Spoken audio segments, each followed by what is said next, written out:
आज हम स्टार्ट करने वाले हैं कूलॉम्स लॉ। अभी तक जो हमने पढ़ा है वो क्या पढ़ चुके हैं, हम चार्ज की प्रॉपर्टीज पढ़ चुके हैं, चार्जिंग के मेथड देख चुके हैं हम कि एक बॉडी को दूसरी बॉडी से किस तरह चार्ज किया जाएगा, by the rubbing method, by the conduction, by the induction. और हमने पढ़े थे प्रॉपर्टीज ऑफ चार्ज। चार्ज के पास प्रॉपर्टी कौन कौन सी थी? चार्ज को एडिटिव किया जा सकता है, एडिशन किया जा सकता है, जिसको हम बोलते हैं क्या, additivity of charge. Charge always क्या रहता है, कंजर्व रहता है, ना तो इसको क्रिएट कर सकते हैं ना इसको क्या कर सकते हैं, डिस्ट्रॉय कर सकते हैं। इसको क्या कर सकते हैं हम, एक बॉडी से दूसरे बॉडी पर ट्रांसफर कर सकते हैं।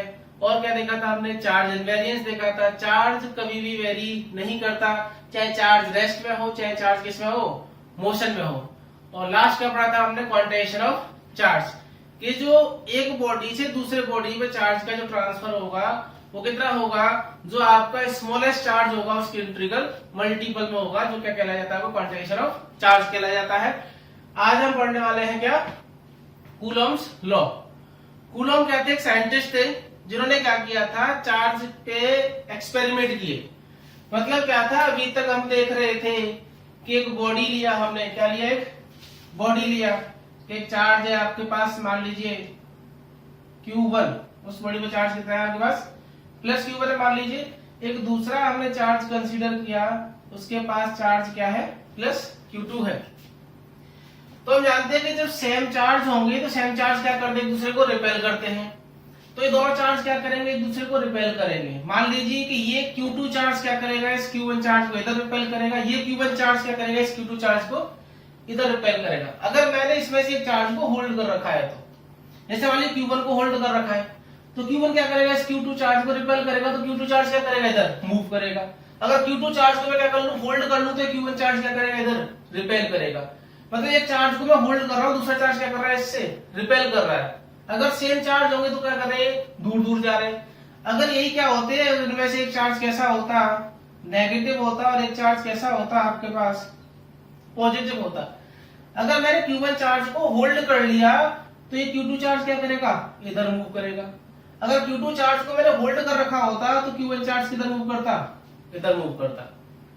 तो एक्सपेरिमेंटली देखे गए, किसने देखे थे, कूलॉम्स ने भी देखे, कि जब सेम नेचर के चार्ज होंगे तो क्या करते हैं, एक दूसरे को रिपेल करते हैं। जब अपोजिट नेचर के चार्ज होंगे तो क्या करेंगे, एक दूसरे को अट्रैक्ट करेंगे। देखे तो किसी ने नहीं है कि चार्ज क्या है, बहुत ही छोटा है। तो इन रियलिटी देखा नहीं है, लेकिन इनके इफेक्ट देखे गए थे कि जब दो बॉडी क्या थी, कभी आपस में पास पास आ रही थी, कभी दो बॉडी क्या कर रही थी, आपस में दूर दूर जा रही थी। इनके इफेक्ट देखे गए थे, चार्ज को रियलिटी में देखा नहीं किसी ने मूव करते हुए। तो यहां से क्या है कि कूलॉम्स ने कुछ कंक्लूजन निकाले। ऐसा नहीं कि एक्सपेरिमेंट दो बार किया कि दो चार्ज लिए, एक बार रखे, दोनों सेम नेचर के थे तो दोनों रिपेल कर रहे थे। दोबारा के लिया उन्होंने कि दोनों क्या है, अपोजिट नेचर के चार्ज लिए, दोनों को रखा, दोनों क्या कर रहे हैं, अट्रैक्ट कर रहे हैं। तो ऐसा नहीं कि दो बार करने से क्या बन गया, उनका लॉ बन गया, ऐसा बिल्कुल नहीं है। लॉ बनाने के लिए कोई एक लॉ जो आता है तो कम से कम, या क्या बोले आपको, कि 1000 या फिर मिनिमम लाख टाइम्स भी क्या करना पड़ता है आपको, ऑब्जर्वेशंस लेने पड़ते हैं। मतलब उस एक्सपेरिमेंट को इतनी बार करना पड़ता है आपको, जब जाके कुछ कंक्लूजन निकलते हैं और जब जाके क्या बनता है, एक लॉ बनता है। तो कूलॉम साहब ने इसको करने के लिए कई बार क्या है, एक्सपेरिमेंट किए, बहुत बार एक्सपेरिमेंट किए, अलग अलग मीडियम में रख के देखा है इसको। उसके बाद इन्होंने क्या देखा है यहाँ पे, कि इनकी क्या जो अट्रैक्शन रिपल्सन है, इसका कोई इफेक्ट आ रहा है कि नहीं आ रहा है। उसके बाद क्या दिया था कूलॉम्स ने, एक लॉ दिया था। तो क्या देखा गया, देखो अगर मैं इस चार्ज को होल्ड कर लूं, इस चार्ज को होल्ड कर लूं, तो ये चार्ज क्या कर रहा है, मोशन कर रहा है। ये चार्ज अगर मोशन कर रहा है तो क्या होगा, कोई भी बॉडी जब तक मूव नहीं करेगी या जब तक अपनी पोजीशन चेंज नहीं करती, जब तक उस पर कोई भी एक्सटर्नल फोर्स अप्लाई नहीं हो। ये क्या है, ये लॉ है किसका, मोशन का, कि अगर बॉडी कोई रेस्ट पे है तो वो रेस्ट पे रहना चाहिए, अगर वो मोशन में है तो किस पे रहना चाहिए, मोशन में रहना चाहिए। और जिस डायरेक्शन में जा रही है उस डायरेक्शन में जाना चाहिए। इसी को क्या बोला गया था, फर्स्ट लॉ ऑफ न्यूटन्स। इसी को क्या बोला गया था, लॉ ऑफ इनर्शिया। तो जब ये चार्ज हमने होल्ड कर रखा है तो ये चार्ज क्या कर रहा है, मूव कर रहा है। ये चार्ज अगर मूव कर रहा है मतलब क्या, इस चार्ज में कोई ना कोई नेट फोर्स अप्लाई हो रहा है, क्योंकि इस पे कोई नेट फोर्स नहीं होगा तो इस चार्ज का मोशन कभी भी नहीं हो सकता। सिमिलर यहाँ पे हो सकता है कि इस चार्ज को आपने होल्ड करी तो ये चार्ज क्या कर रहा है, इससे दूर जा रहा है रिपेल होकर, तो मतलब क्या, इस पे भी कोई क्या है, फोर्स अप्लाई हो रहा है, उसकी वजह से क्या कर रहा है, चार्ज मूव जा रहा है। तो इन्हीं को देखते हुए, इन एक्सपेरिमेंटल डेटा को देखते हुए कूलॉम साहब ने क्या निकाले, कुछ कंक्लूजन्स निकाले, और उन्हीं को क्या बोला जाता है आपके कूलॉम्स लॉ के स्टेटमेंट है आपके। तो जो फर्स्ट स्टेटमेंट है कूलॉम साहब का, वो क्या था कि इन्होंने दो चार्ज लिए। क्या लिए? दो चार्ज। और इन दोनों चार्ज को उन्होंने कंसीडर किया कि ये जो दोनों चार्ज हैं ये कैसे हैं आपके पास? पॉइंट चार्ज है। कैसे हैं ये? Point charge. ये भी पॉइंट चार्ज है और ये भी चार्ज कैसा है आपके पास? पॉइंट चार्ज है। अब पॉइंट चार्ज क्या होता है? ऐसा तो नहीं कि ऐसा पॉइंट बना दीजिए क्या हो गया पॉइंट चार्ज हो गया, नहीं, ऐसा बिल्कुल नहीं होता है कि एक पॉइंट छोटा सा होता है वो क्या होता है? पॉइंट चार्ज होता है। ऐसा कुछ नहीं होता। और मान लीजिए कि इन दोनों चार्ज के बीच का जो डिस्टेंस लिया वो कितना लिया गया? स्मॉल आर लिया। तो देखो पॉइंट चार्ज क्या होता है, इन दोनों चार्ज के बीच का ये डिस्टेंस अगर आर जो है, इन दोनों चार्ज के बीच का डिस्टेंस कौन सा? आर। अगर इस आर की वैल्यू इनकी डायमेंशन से या इनके साइज से क्या है, अगर बहुत बहुत ज्यादा है, तो इन चार्ज को कैसे कंसीडर किया जाएगा? पॉइंट चार्ज कंसीडर किया जाएगा। जैसे हम काइनेमैटिक्स पढ़ रहे थे या मैकेनिक्स में पढ़ रहे थे, तो वहां पर हमने कंसेप्ट माना था किसका? पॉइंट मास का। किसका कंसेप्ट माना था हमने वहां पर? पॉइंट मास का कंसेप्ट कंसीडर किया था। तो वहां पर हम क्या लेते कि कोई एक ऑब्जेक्ट इस जगह से, मान लीजिए ये स्टार्टिंग पॉइंट है और यहां तक क्या कर रहा है, वो कुछ डिस्टेंस ट्रेवल कर रहा है। ये मान लीजिए आपके पास क्या है? दिल्ली है, और ये मान लीजिए आपके पास क्या है? कोलकाता मान लेते हैं। और वो क्या कर रहा है? फोर व्हीलर से ट्रेवल कर रहा है। तो फोर व्हीलर से ट्रेवल करेगा यहां से, तो क्या होगा? जो फोर व्हीलर की जो लेंथ है या जो एरिया होगा, साइज होगा, वो क्या होगा? बहुत ही कम होगा। मान लीजिए गाड़ी की जो लेंथ है वो कितनी मान लेते हैं हम? 3 मीटर मान ले, 4 मीटर मान ले, 5 मीटर मान लेते। चलिए गाड़ी से जो जा रहा है उस गाड़ी की जो लेंथ है, ये मान लीजिए क्या है? उसकी गाड़ी है, ये कितना है आपके पास? 5 मीटर है। और जो दिल्ली से कोलकाता की डिस्टेंस है, मान लीजिए कितना है आपके पास? 2500 किलोमीटर है। तो देखो ये जो गाड़ी से जो डिस्टेंस ट्रेवल करेगा, इस गाड़ी के साइज के कंपैरिजन में क्या है? बहुत ही ज्यादा है। तो इस गाड़ी को हम क्या कंसीडर करते थे वहां पर? पॉइंट मास कंसीडर करते थे। मतलब किसी ऑब्जेक्ट से जो डिस्टेंस ट्रेवल होती है वो क्या है? अगर बहुत ज्यादा हो रही है तो ऑब्जेक्ट को क्या कंसीडर किया जाता है? पॉइंट मास कंसीडर किया जाता है। तो सिमिलरली क्या है आपके पास कि अगर यहाँ पर जो चार्ज का जो साइज है आपके पास, ये क्या है? बहुत ही कम है या बहुत ही क्या है? छोटा है। किसके कंपैरिजन में? अगर इन दोनों चार्ज के बीच की डिस्टेंस के, तो इन चार्ज को क्या बोला जाएगा? पॉइंट चार्ज कंसीडर किया जाता है। तो क्या बोला फिर आगे कूलॉम्स ने कि दो पॉइंट चार्ज जिनका मैग्नीट्यूड है Q1 और प्लस Q2 मान लो, Q1 Q2 मान लो, दोनों के बीच का डिस्टेंस कितना है? R है। तो उन्होंने रिजल्ट क्या लिखे? फर्स्ट इनका जो स्टेटमेंट है कूलॉम का, फर्स्ट स्टेटमेंट क्या होता है कि force is directly proportional to the multiplication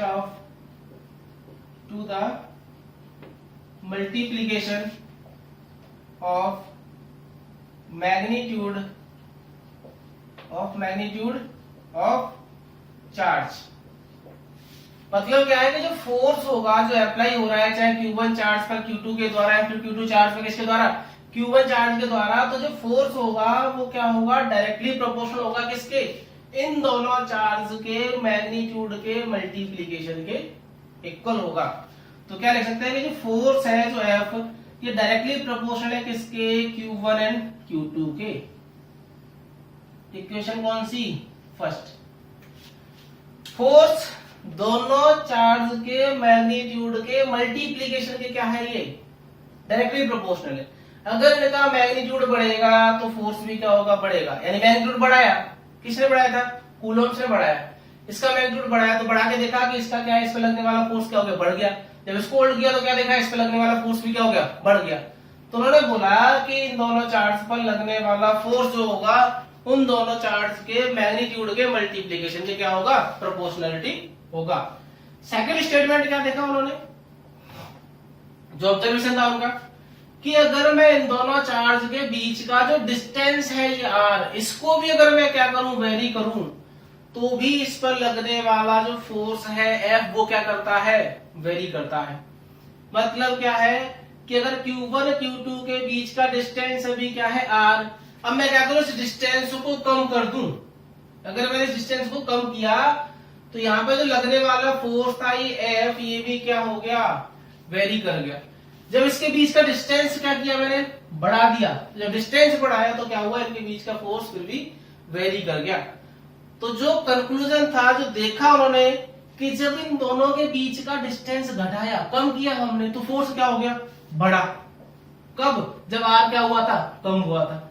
लेकिन जब r को आपने क्या किया, बढ़ाया, तो ये F क्या हो गया, कम हो गया। मतलब r को बढ़ाने पर F कम हो रहा था और r को कम करने पर F क्या हो रहा था, बढ़ रहा था। लेकिन r के साथ एक और रिलेशन था कि सीधा रिलेशन नहीं था कि r कम होगा तो F बढ़ जाएगा। इसका जो रिलेशन था वो कुछ स्क्वायर में आया, किसके, इन दोनों चार्ज के बीच के डिस्टेंस के। तो स्टेटमेंट क्या है, force is directly proportional to the, directly नहीं सॉरी इनवर्सली लिख लीजिए इसको, force is inversely proportional to the square of distance between charges. मतलब दोनों चार्ज के बीच का जो डिस्टेंस था इसके स्क्वायर के क्या था, ये इनवर्सली प्रोपोर्शनल था। तो क्या था, जो F था वो क्या है, आपके इनवर्सली प्रोपोर्शनल है किसके, R के स्क्वायर के। तो फर्स्ट क्या था इनका, जो फोर्स था दोनों चार्ज के मैग्नीट्यूड के मल्टीप्लिकेशन का प्रोपोर्शनल था। दूसरा इनके डिस्टेंस के स्क्वायर के क्या था, ये इनवर्सली प्रोपोर्शनल था। तो क्या मैं दोनों इक्वेशन से ऐसे लिख सकता हूं कि from equation 1 and 2, from equation 1 and 2 क्या आ जाएगा आपके पास, कि जो F है वो डायरेक्टली प्रोपोर्शनल आ गया किसके, Q1 Q2 by R square की। और यही क्या होता है, कूलॉम्स लॉ होता है कि मतलब दो चार्ज होंगे तो दो चार्ज पे लगने वाला फोर्स होगा वो कितना होगा, Q1 Q2 by R square होगा। इसका क्या होगा, ये प्रोपोर्शनलिटी होगा। जब प्रोपोर्शनलिटी साइन को उठाते हैं तो क्या आता है, कांस्टेंट आता है। तो क्या आ जाएगा, बराबर के Q1 Q2 by R square, where के क्या है आपके पास, इलेक्ट्रोस्टैटिक कांस्टेंट होता है। क्या होता है, इलेक्ट्रोस्टैटिक कांस्टेंट। और कांस्टेंट की जो वैल्यू है वो कैसे आती है कि इन दोनों के चार्ज रखे गए, चार्ज के द्वारा बाद में क्या रखा गया, इनके बीच का डिस्टेंस रखा गया। जब इनको सॉल्व करके देखा तो जितना फोर्स मिल रहा था उतना फोर्स इनसे नहीं आया। तो साथ में इन्होंने क्या किया, कांस्टेंट लिया, इस कांस्टेंट को क्या किया, मल्टीप्लाई किया। किसके लिए, इस फोर्स को इक्वल करने के लिए। अगर इन चार्ज को और डिस्टेंस के स्क्वायर को हम क्या करेंगे, सॉल्व करेंगे, यहाँ पे वैल्यू पुट करके Q1 Q2 है R स्क्वायर में, तो जितना फोर्स आ रहा था वो फोर्स इन वैल्यू से नहीं आ रहा। तो यहाँ पे साथ में कांस्टेंट मल्टीप्लाई किया गया। इस कांस्टेंट का नाम क्या होता है, इलेक्ट्रोस्टैटिक कांस्टेंट होता है। और इस इलेक्ट्रोस्टैटिक कांस्टेंट की जो वैल्यू होती है, इलेक्ट्रोस्टैटिक कांस्टेंट, इसकी जो वैल्यू पाई वो कितनी आई थी आपके पास, 1/4 पाई एप्सिलॉन। कितनी आई थी, 1/4 पाई एप्सिलॉन। अब यहां पर जो एप्सिलॉन है इसको क्या बोलते हैं, एप्सिलॉन होता है आपको परमिटिविटी। एप्सिलॉन क्या होता है, परमिटिविटी ऑफ मीडियम। मीडियम क्या है, जिस मीडियम में भी हमने क्या है, चार्ज रखे। अगर हमने यहाँ पे किस में रखे हैं, ये एयर में रखे हैं, तो परमिटिविटी किसकी ली जाएगी, एयर की ली जाएगी। अगर हमने यहाँ पे किस में रखे हैं, वैक्यूम में रखे हैं, तो परमिटिविटी किसकी ली जाएगी, वैक्यूम की ली जाएगी। अगर आपने यहाँ पे किस में रखे हैं, वाटर में, तो परमिटिविटी किसकी ली जाएगी, यहाँ पर वाटर की। अगर किस में रखे हुए हैं, ग्लास में रखे हुए, तो परमिटिविटी किस में आ जाएगी, आपकी ग्लास की आ जाएगी। जिस भी मीडियम में आपने दोनों चार्ज को रखा गया है उस मीडियम की क्या ली जाती है, यहाँ पर परमिटिविटी ली जाती है। और उसको वैल्यू को पुट करके हम क्या करते हैं, सोल्व करते हैं। क्लियर है यहाँ तक, आप नोट कर लीजिए। अब देखोगे परमिटिविटी जो होती है क्या है, प्रॉपर्टी है किसकी, किसी मीडियम की। परमिटिविटी क्या है, ये प्रॉपर्टी है मीडियम की, मीडियम डिपेंडेंट है। अगर मीडियम चेंज होगा तो परमिटिविटी चेंज होगी, परमिटिविटी चेंज होगी तो फोर्स भी क्या होगा आपका, चेंज होगा। तो जो परमिटिविटी है ये क्या है, एक रेजिस्टेंस प्रोवाइड करती है या हर्डल प्रोवाइड करती है, किसको, पाथ में। किसके पाथ में प्रोवाइड, हर्डल प्रोवाइड करेगी ये, कि जो दो चार्ज रखे हुए हैं आपके पास, ये मान लीजिए क्या है, Q1 चार्ज है, ये क्या है आपके पास एक Q2 चार्ज है, इनके बीच का डिस्टेंस है मान लीजिए क्या, R है। ये Q1 चार्ज इस Q2 चार्ज पर फोर्स लगा रहा है, मान लो कितना, 10 न्यूटन। कितना लगा रहा है ये, 10 न्यूटन लगा रहा है। लेकिन जैसे ही मैंने क्या किया, इन दोनों चार्ज के बीच में मैंने कोई एक मीडियम फिल कर दिया यहाँ पर, ये क्या है, मीडियम। तो जैसे मैंने मीडियम फिल किया तो मैंने क्या पाया कि इस Q1 चार्ज से Q2 चार्ज पर लगने वाला जो फोर्स है, मान लो कितना हो गया, 6 न्यूटन हो गया। मतलब फोर्स क्या हो गया, कम हो गया।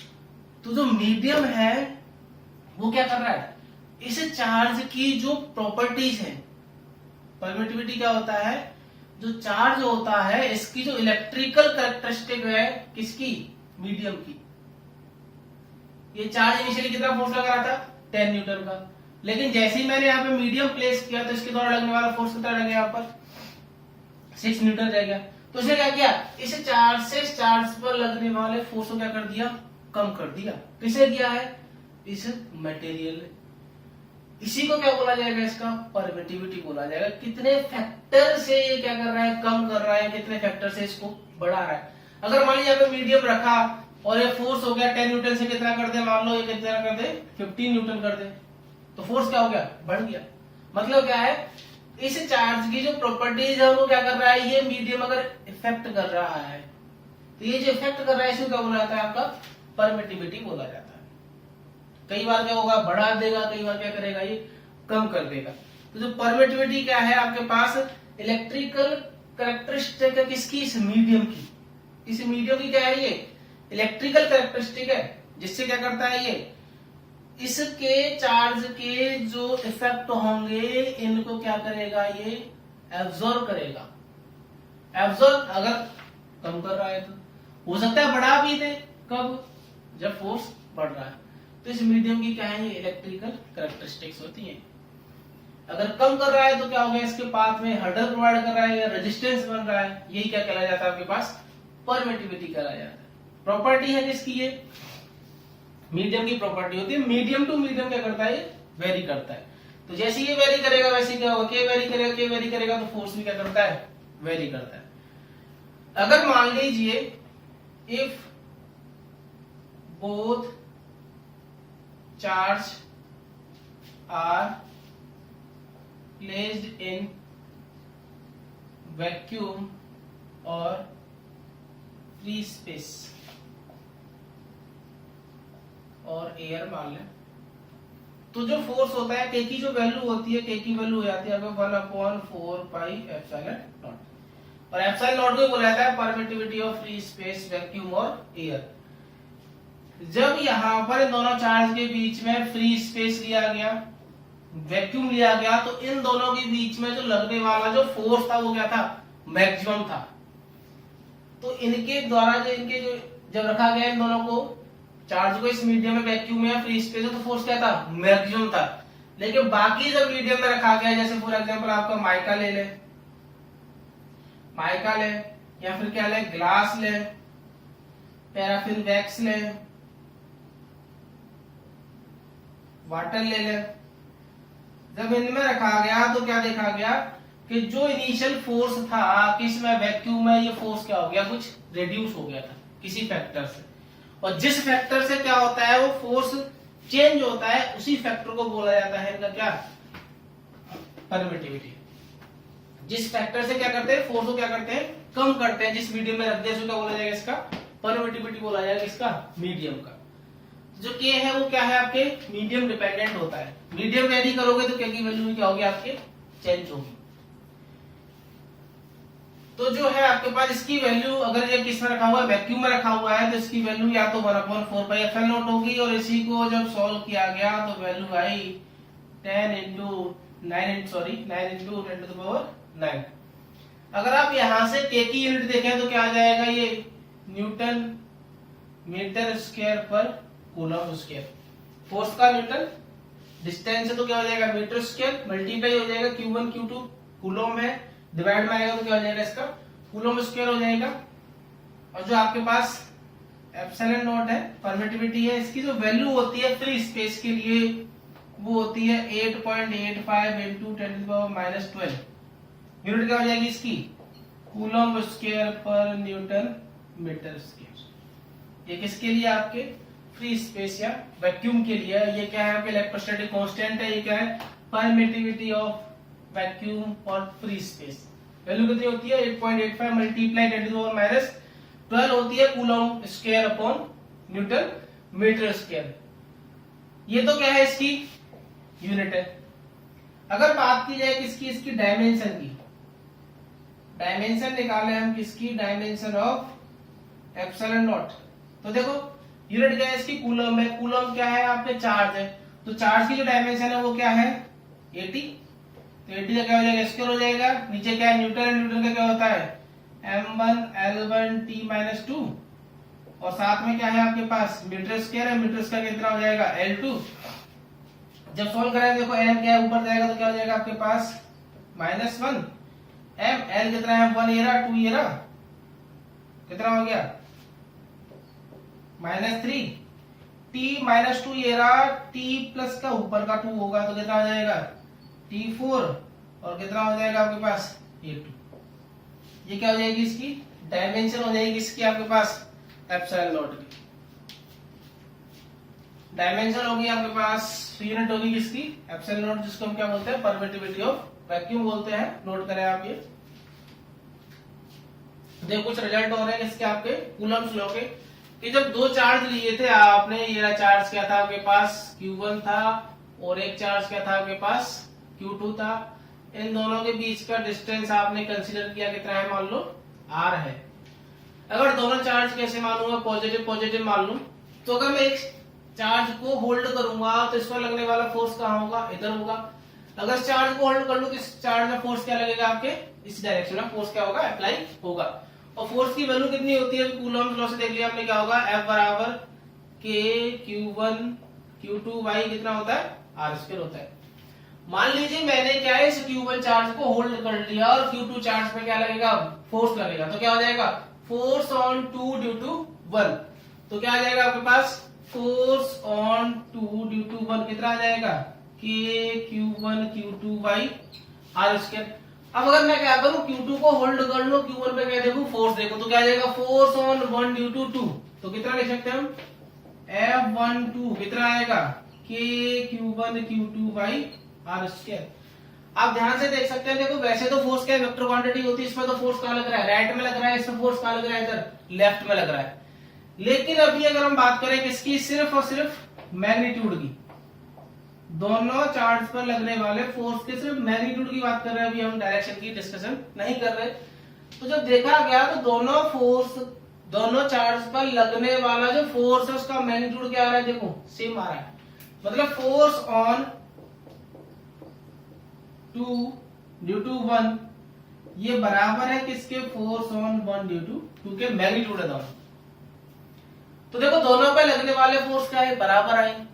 एक और चीज ऑब्जर्व कर देखो आप कि दोनों जो फोर्स है वो अपोजिट डायरेक्शन में लग रहे हैं, ये इधर जा रहा है तो ये इधर आ रहा है।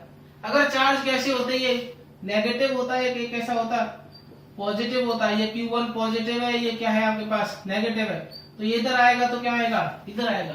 तो Q1 चार्ज का मूव कर रहा है राइट में, तो Q2 का मूव कर रहा है लेफ्ट में मूव कर रहा है। देखो दोनों कहां पर मूव कर रहे हैं अपोजिट कर रहे हैं, तो दोनों पे जो फोर्स है वो क्या होगा सेम मैग्नीट्यूड का होगा। कहां होगा डायरेक्शन कैसे होगी इन अपोजिट डायरेक्शन होगा। और अगर ध्यान से आप देखो तो अपोजिट डायरेक्शन में तो है, साथ ही साथ आपके दो अलग अलग चार्ज बॉडी पे लग रहा है, दोनों पे Q1 क्या है एक अलग है, Q2 क्या है अलग है, तो दोनों क्या है डिफरेंट चार्ज बॉडी है, तो हम यहाँ पे क्या लिख सकते हैं ऑन डिफरेंट बॉडी। तो अगर ध्यान से देखो आप इन तीनों स्टेटमेंट को, तो हमें किसी लॉ की याद दिलाते हैं कि जब दोनों बॉडीज में फोर्स क्या हो बराबर हो, दोनों कैसे लगे हो अपोजिट डायरेक्शन में लग रहे हो, दोनों क्या हो डिफरेंट बॉडी पर लग रहे हो, तो इसी को तो क्या बोला जाता था न्यूटन्स लॉ ऑफ मोशन बोला जाता था। कौन सा? Third, action reaction pair. तो ध्यान से देखो इस कूलॉम्स लॉ में क्या हो रहा है कि दो अलग अलग बॉडी पर लग रहा है। कैसे लग रहा है? या तो अट्रैक्टिव है तो दोनों ऐसे आ रहे हैं तो अपोजिट डायरेक्शन है, रिपल्सिव है तो दोनों क्या कर रहे हैं ऐसे ऐसे जा रहे हैं, तो दोनों क्या हो गए ये अपोजिट डायरेक्शन हो गए, और दोनों पे मैग्नीट्यूड क्या है सेम। तो न्यूटन साहब ने बोला कि ये तो मेरे फोर्स ऐसा ही है या मेरे लॉ जैसा ही है, क्या आपका लॉ देखो दोनों सेम मैग्नीट्यूड अपोजिट डायरेक्शन और क्या है ये डिफरेंट बॉडी पे लग रहे हैं। कौन बोला? न्यूटन बोला। किससे बोला? कूलॉम से बोला।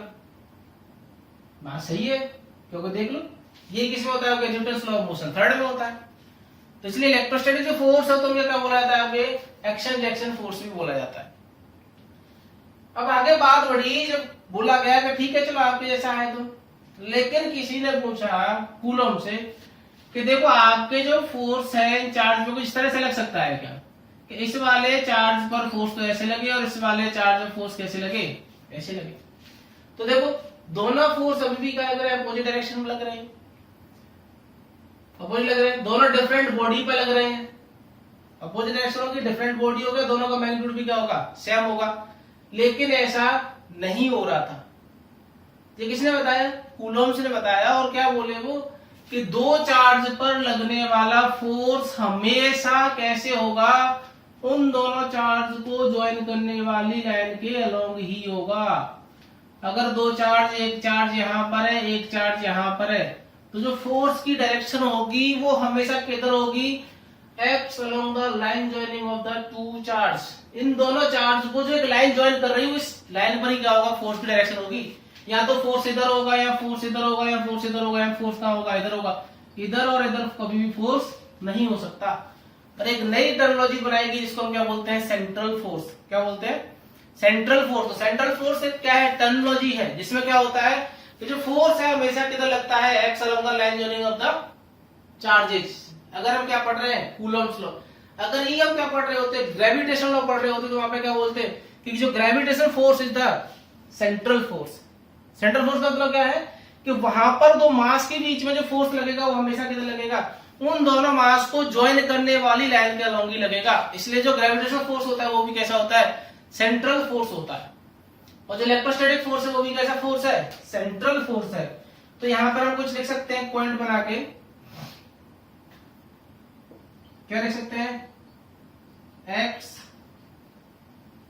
Along line joining.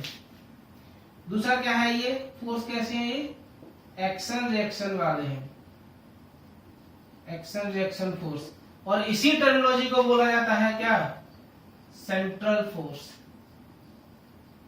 क्या बोला जाता है सेंट्रल फोर्स। मतलब जो इलेक्ट्रोस्टैटिक फोर्स है कैसे फोर्स है ये सेंट्रल फोर्स है, ये किसी एक लाइन के अलोंग ही क्या करेंगे अप्लाई होंगे और एक्शन रिएक्शन पेयर में होंगे। ये होता है आपके पास क्या कूलॉम्स लॉ। अलग अलग मीडियम में रखेंगे तो अलग अलग क्या मिले थे फोर्स मिले थे, क्योंकि वो किस पर डिपेंड करेगा परमिटिविटी किसकी मीडियम की। नोट करें आप ये जो दो चार्ज है आपके पास ये रहे, एक चार्ज है मान लो क्या Q1, दूसरा चार्ज है आपके पास क्या Q2।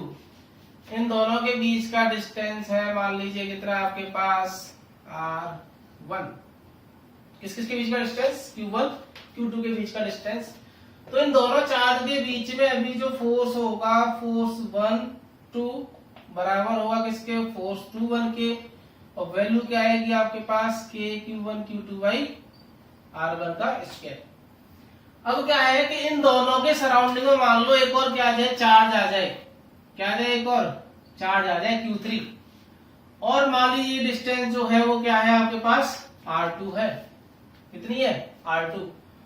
तो force between Q1 and Q3 क्या हो जाएगा आपके पास, force between Q1 and Q3 क्या होगा आपके पास, K Q1 Q3 upon R2 का स्क्वायर होगा। 1 और 2 के बीच फोर्स अब कितना होगा, अभी भी 1 और 2 के बीच तो फोर्स कितना होगा, जो पहले था उतना ही होगा। पहले क्या थे आपके पास, Q1 Q2 चार्ज थे, Q1 Q2 चार्ज के बीच में जब हमने फोर्स देखा तो कितना आया, K Q1 Q2 by R1 का स्क्वायर आया। अब इनके विसिनिटी में सराउंडिंग में चार्ज रख दिया हमने, कौन सा, Q3, और Q3 चार्ज रखने के बाद हमने Q1 Q2 के बीच में फोर्स देखा, तब भी कितना आ रहा था, जितना पहले आ रहा था उतना ही आ रहा था, बाद में आ रहा था। तो क्या है, दो चार्ज के बीच में जो फोर्स होगा, दो चार्ज के बीच में जो फोर्स होता है वो किसी थर्ड चार्ज पे कभी डिपेंड नहीं करता है। मतलब क्या है कि force between two charges is independent, force between two charges is independent on the presence और absence of the third charge. इस थर्ड चार्ज की प्रेजेंट और एब्सेंट से कोई फर्क पड़ने वाला नहीं है, किस पर, इन दोनों चार्ज पर लगने वाले फोर्स पर। तो force between two charges is independent on the presence और absence of the another charge. चाहे चार्ज प्रेजेंट हो चाहे नहीं हो, तब भी इनके बीच में तो फोर्स कितना रहने वाला है, के Q1 Q2 by R1 scale होने वाला है। फिर होगा क्या अगर Q3 चार्ज अगर इनके सराउंडिंग में आ जाएगा, तो देखो Q3 चार्ज सराउंडिंग में आ गया तो इस Q1 चार्ज पर जो नेट फोर्स है वो क्या हो जाएगा, बढ़ जाएगा, क्योंकि इस Q1 पे Q2 भी फोर्स लगा रहा है, Q1 पे कौन लगाएगा फोर्स, Q3 भी फोर्स लगाएगा। तो अगर फोर्स हम Q1 पे कैलकुलेट करना चाहे तो Q2 और Q3 चार्ज की वजह से फोर्स आएगा, तो नेट फोर्स बढ़ गया, लेकिन Q2 के द्वारा जो फोर्स पहले था उसके द्वारा तो फोर्स अभी भी उतना ही है। पहले कितना फोर्स लगा रहा, इतना लगा रहा था, बाद में आ गया तभी कितना फोर्स लगाएगा, ये तो इतना ही लगाएगा, लेकिन इस Q1 पर लगने वाला नेट फोर्स होगा वो क्या हो जाएगा, बढ़ जाएगा, चार्ज Q2 से और चार्ज किससे, Q3 से। सिमिलरली अगर बात करें किसकी, Q2 चार्ज की बात करें तो Q1 चार्ज और Q3 चार्ज दोनों फोर्स लगाएंगे तो इसमें नेट चार्ज, नेट फोर्स क्या होगा, बढ़ जाएगा। नेट फोर्स क्या होगा, इस पर बढ़ जाएगा, लेकिन Q1 के द्वारा इस पर लगाया गया फोर्स क्या रहेगा, सेम रहने वाला है। तो नेट फोर्स बढ़ जाता है इन पर, लेकिन इनके द्वारा इंडिविजुअल जो फोर्स पहले था बाद में कितना रहता है, उतना ही रहता है। तो क्या होते हैं, इंडिपेंडेंट होते हैं। क्लियर है बात यहां तक। अब छोटे से क्या करते हैं, इन पर सवाल करते हैं, नोट कर लो जब तक आप इसको।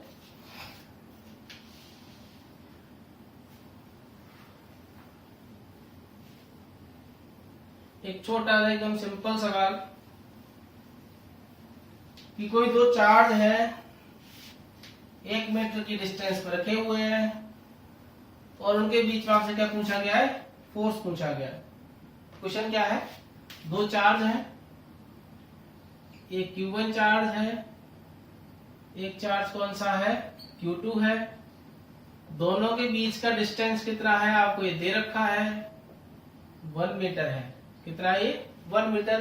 क्वेश्चन क्या है आपसे, find out the minimum force, find out the smallest force between charge Q1 and Q2 when they are placed at 1 meter apart।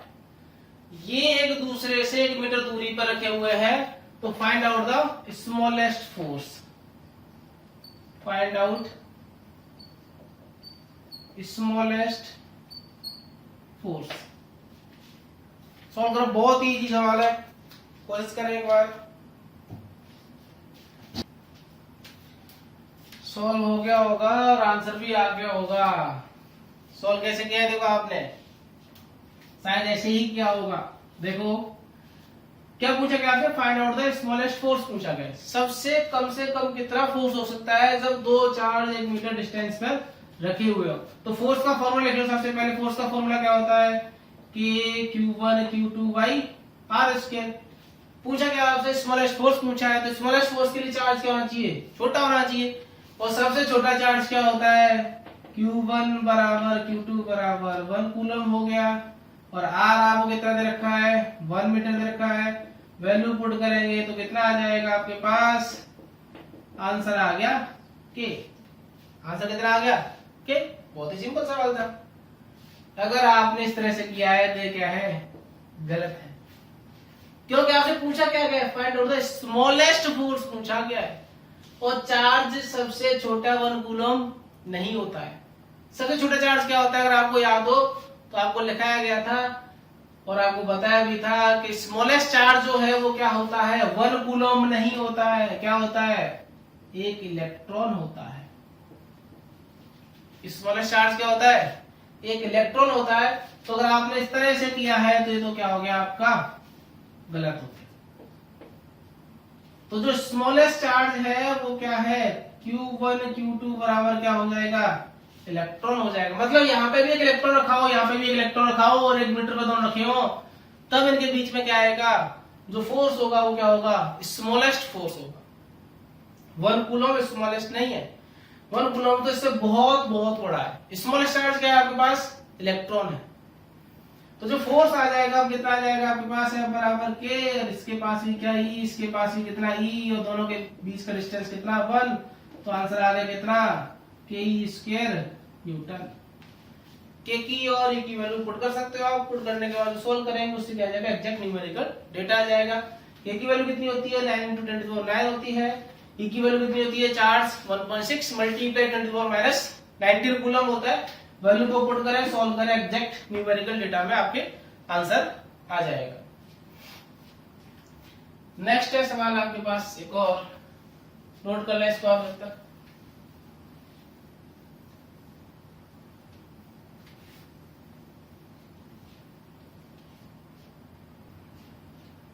देखो नेक्स्ट सवाल है आपके लिए, हमने क्या लिया, 3 स्फीयर लिए, स्फीयर ए, स्फीयर बी, स्फीयर सी, तीनों पे आपको चार्ज गिवन है।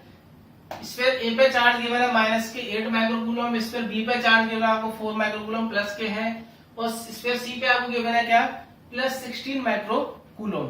अब क्या है, देखो फर्स्ट केस, फर्स्ट केस है आपके पास जब ए और बी डिस्टेंस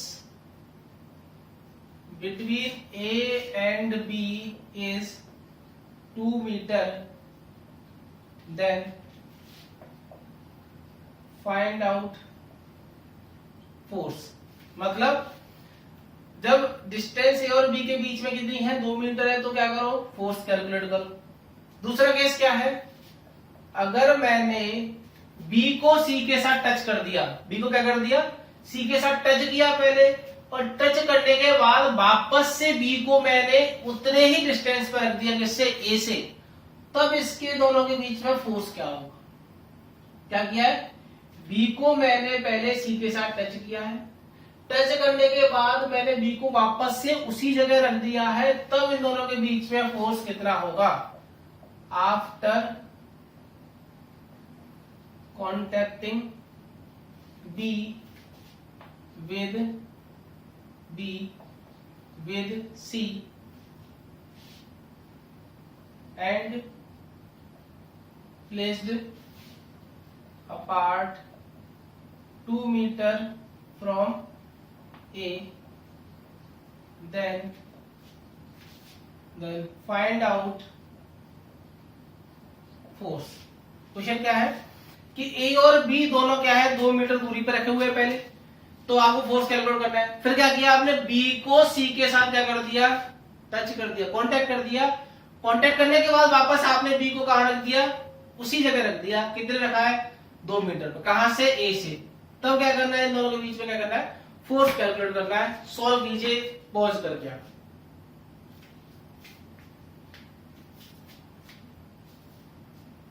देखें, चलो इधर देखो क्या है, ए और बी रखे हुए थे आपके पास। है फर्स्ट केस हम कर रहे हैं पहले, ये क्या है, ए है, ये क्या है आपके पास, बी है। इन दोनों के बीच का डिस्टेंस कितना था आपके पास, 2 मीटर था। ए पे चार्ज कितना है, माइनस के 8 माइक्रोकूलम है, बी पे चार्ज कितना है आपके पास, 4 माइक्रोकूलम है। सीधा सीधा क्या करेंगे, फॉर्मूला अप्लाई कर देंगे। एफ कितना हो जाएगा, के Q1 Q2 by are square हो जाएगा।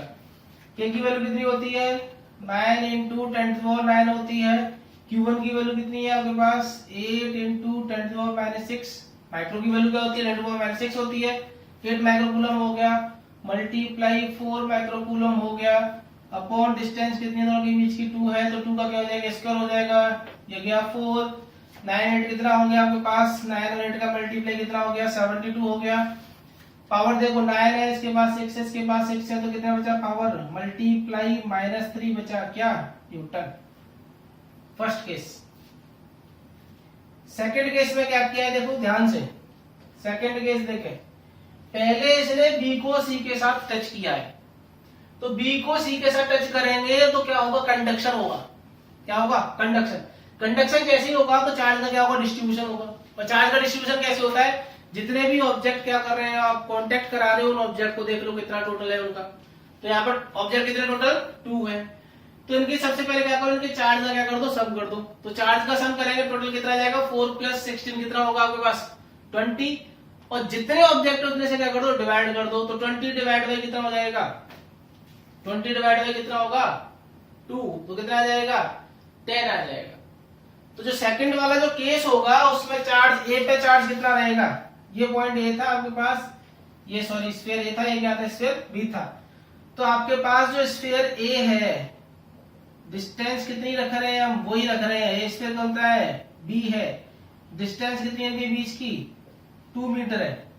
ए पे तो चार्ज क्या रहेगा, उतना ही रहेगा, तो -8 माइक्रोकूलम। बी पे चार्ज कितना आया, 4 + 16 20/2 कितना आया, 10 माइक्रोकूलम आया।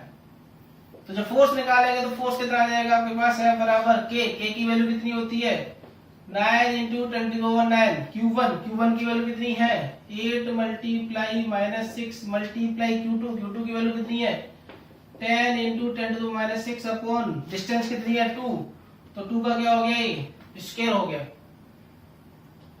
2 का स्क्वायर हो गया, तो देखो ध्यान से, एक तो ये गया 4, एक गया कितना 5, 5 4 जा 20, 20 × 9, तो फोर्स कितना आ जाएगा आपके पास, 18 मल्टीप्लाई 10⁻⁻2 न्यूटन। तो पहले के कंपैरिजन में फोर्स क्या हो जाएगा, कम होगा कि बढ़ेगा, बढ़ेगा, क्योंकि देखो चार्ज यहाँ पे कितना हो गया, 10 हो गया, इससे कांटेक्ट कराने के बाद। नोट करो कितनी बनेगी, बस है एक बनी, कहाँ है बन रही है, बनी गई, चल रही बस, लास्ट टॉपिक चल रहा है।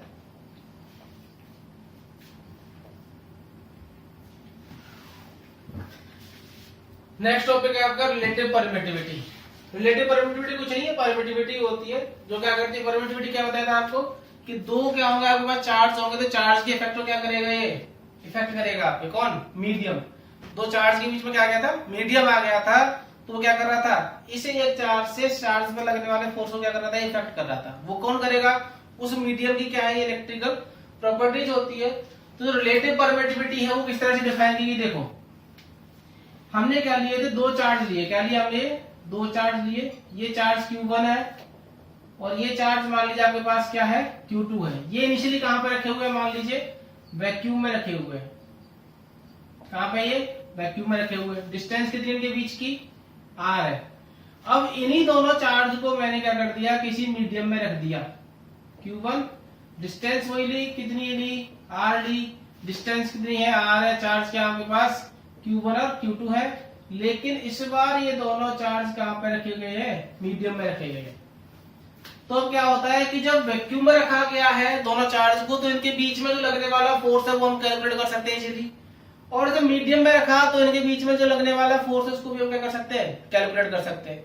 तो जो फोर्स होगा वैक्यूम का और किसका, मीडियम का, तो इनके जो बीच का जो रेशियो होगा किस किस के, वैक्यूम का जो फोर्स और किसका, मीडियम का जो फोर्स है उसको क्या बोला जाता है, रिलेटिव परमिटिविटी बोला जाता है। इसी का दूसरा नाम क्या होता है, डाइलेक्ट्रिक होता है, डाइलेक्ट्रिक कांस्टेंट। तो जो रिलेटिव परमिटिविटी है वो क्या है आपके पास, it is the ratio of force in vacuum to the force in medium between two charges. मतलब इन दोनों चार्ज के बीच में जो फोर्स है वो अलग अलग क्या है मीडियम में रख के देखा। पहले तो हमने किसमें देखा, वैक्यूम में देखा, फिर किसमें देखा था, किसी मीडियम में रखा। तो इन दोनों के जो फोर्स का जो रेशियो आएगा वो क्या देगा आपको, रिलेटिव परमिटिविटी देगा या क्या देगा, डाइलेक्ट्रिक कांस्टेंट देगा। तो रिलेटिव परमिटिविटी को क्या लिख सकते हैं हम, रिलेटिव परमिटिविटी, रिलेटिव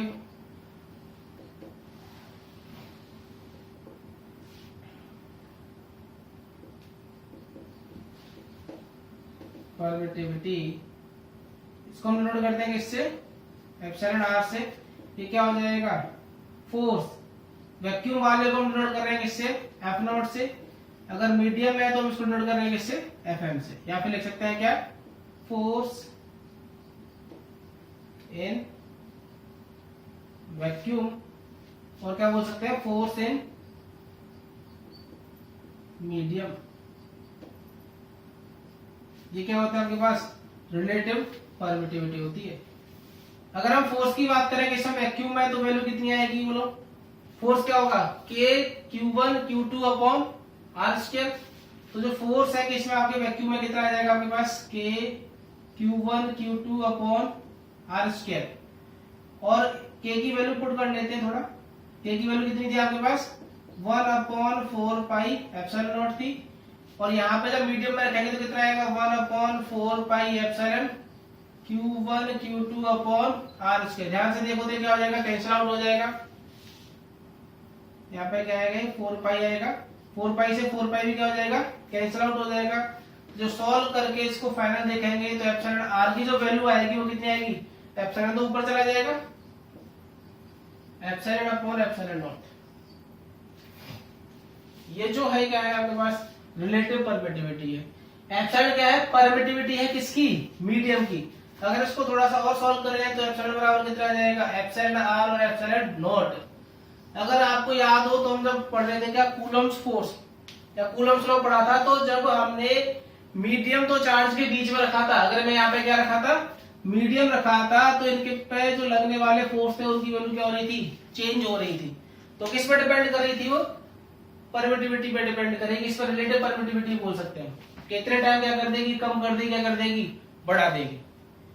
तो ये होता है आपके पास क्या, रिलेटिव परमिटिविटी रेशियो है। फोर्स निकालो, वैक्यूम में रख के निकाल लो, मीडियम में रख के निकाल लो, दोनों का रेशियो ले लो, जो वैल्यू होगी वो क्या होगी आपके पास, रिलेटिव परमिटिविटी होगी।